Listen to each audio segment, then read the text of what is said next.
स्वागत है आपका मेरे YouTube channel AK online study में। आज हम अध्याय 7 निर्देशांक ज्यामिति के एक्सरसाइज 7.2 में प्रयुक्त विभाजन सूत्र पर चर्चा करेंगे।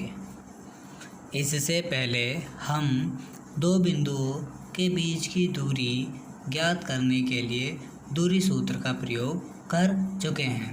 अब यदि एक रेखा AB को कोई बिंदु P जिसके निर्देशांक x, y हों किसी अनुपात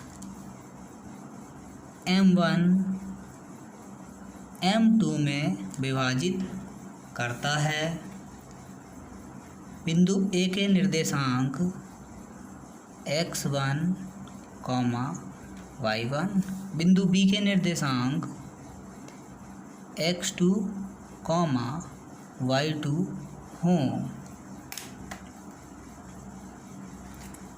तो जो हमारा P बिंदु है वो इस रेखा को किस अनुपात में विभाजित करेगा, इस प्रकार का प्रश्न पूछा जा सकता है।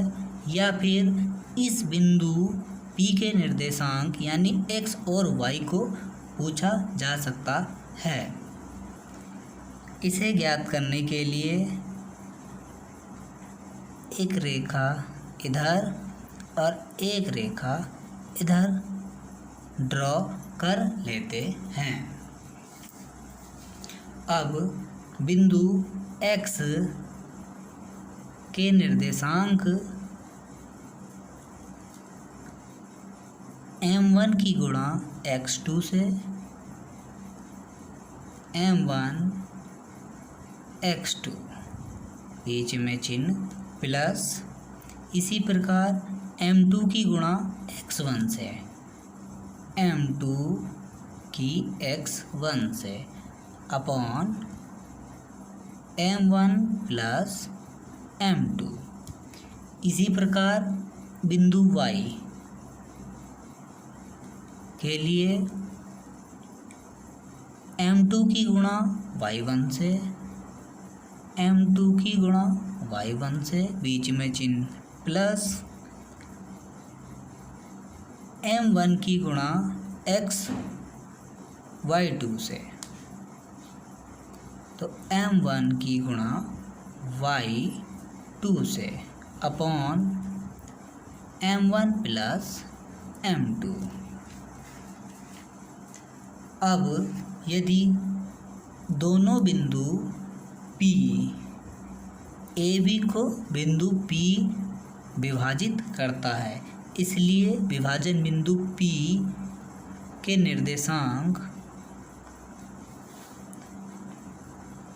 m1 x2 plus m2 x1 upon m1 plus m2 m1 y2 plus m2 y1 upon m1 plus m2। यही हमारा विभाजन सूत्र कहलाता है। अब यदि विशेष परिस्थिति में AB रेखा को बिंदु P के अनुपात 1 के अनुपात में विभाजित करता है तो इसके लिए विभाजन सूत्र क्या होगा। सेम प्रोसेस, एक रेखा इधर और एक रेखा इधर ड्रॉ करेंगे। विभाजन बिंदु P के निर्देशांक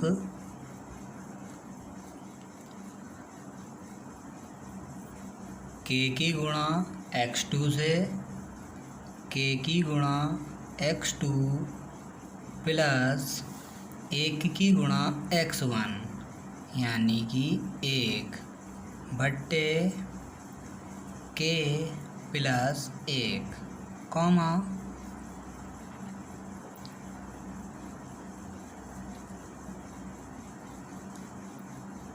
m1/2 यानी k की गुणा y2 से k की गुणा y2 से प्लस 1 की गुणा y1 से यानी y1 अपॉन k प्लस 1। इस सूत्र का प्रयोग हम विशेष परिस्थिति में करेंगे जब रेखा को k अनुपात 1 के अनुपात में विभाजित किया जाएगा। अब यदि AB सरल रेखा को बिंदु P 1:1 के अनुपात में विभाजित करेगा तो बिंदु P यानी x y के निर्देशांक,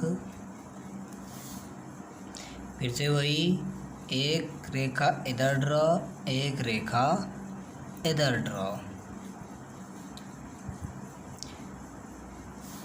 1 की गुणा x2 से यानी कि x2 प्लस 1 की गुणा x1 से x1 बट्टे 1 प्लस 1 यानी कि 2 कॉमा 1 की गुणा y2 से यानी y2 प्लस 1 की गुणा y1 बट्टे 1 प्लस 1 यानी कि 2, या हम इसे p x, y बराबर x1 प्लस x2 बट्टे 2 y1 प्लस y2 बट्टे 2 भी लिख सकते हैं। यही हमारा मध्य बिंदु सूत्र है। इस प्रकार इस अध्याय के एक्सरसाइज 7.2 में विभाजन सूत्र, जिसे आप एरो के द्वारा या फिर डायरेक्ट 12, 21, 12 के रूप में याद कर सकते हैं। 12, 21, 12 विशेष परिस्थितियों में जब बिंदु के अनुपात 1 में रेखा को विभाजित करें तो हम इस सूत्र का प्रयोग करेंगे, और यदि मध्य से रेखा को बिंदु विभाजित करें तो हम मध्य बिंदु सूत्र का प्रयोग करेंगे।